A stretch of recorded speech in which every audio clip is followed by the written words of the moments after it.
School may be out for summer. That does not mean learning needs to take a vacation. How do you make sure your kids keep reading during the summer months? Katherine Eskovitz is a former federal prosecutor who's now a parenting expert and author. She's written several books, including the I Have a Plan series, which focuses on everything from sleep to staying safe. Right now, we're talking about reading.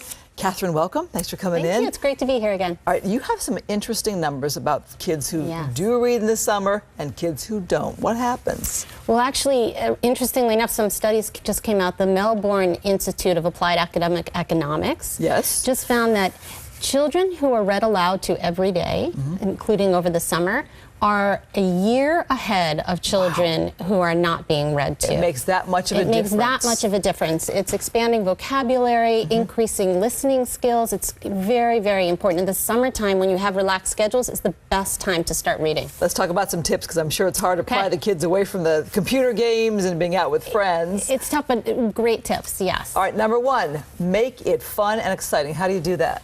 So you want to make it fun and exciting. The first thing you need to do is sit down as a family and empower children to make a plan. You know, I always talk about children being part of executing a plan is the most important thing.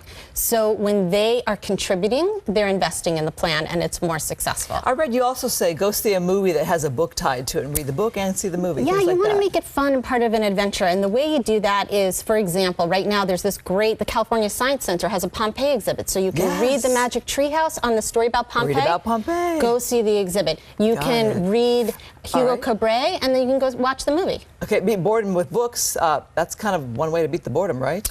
One way to beat the boredom is also to make a family challenge, goals, activities out of it. So as a family, you can create a big log, say, we as a family are going to read 30 books this summer. And then you're modeling good behavior. So mom reads a book, dad reads a book, you're all reading. It's something you enjoy doing together. It's not a battle. Is that kind of part of the setting goals and the rewards you talk about? Yeah, absolutely. Part of the setting it. And if it's, you know, it's keeping things from being boring because you have a reading time. If it's a rainy day, you're reading, that sort of thing. Moms read best. What does that mean? Yes.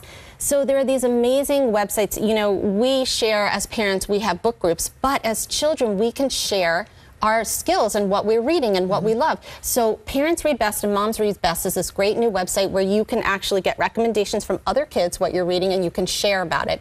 And on littleblueprint.com, likewise, you can actually post your blueprint, your summer plan for reading and what you've read and what you like and don't like. So Parents Read Best, Little Blueprint are all sources for basically peer book groups. Parents, kids get involved. All right. Empower kids to be part of a summer reading plan. What specifically? Yes, so you're empowering kids to sit down and make that summer plan. And then one of the most important things you want to do once you create this plan, part of it should be reading aloud to your kids. Is the last tip, is the most important tip, is reading aloud. So in fact, you know that your listening skills are 2 years ahead of your reading skills. So you can read more complicated texts to kids. So they're learning. They're learning. You're expanding their imagination, their vocabulary, you're bonding with them. You want to be sure to read out loud.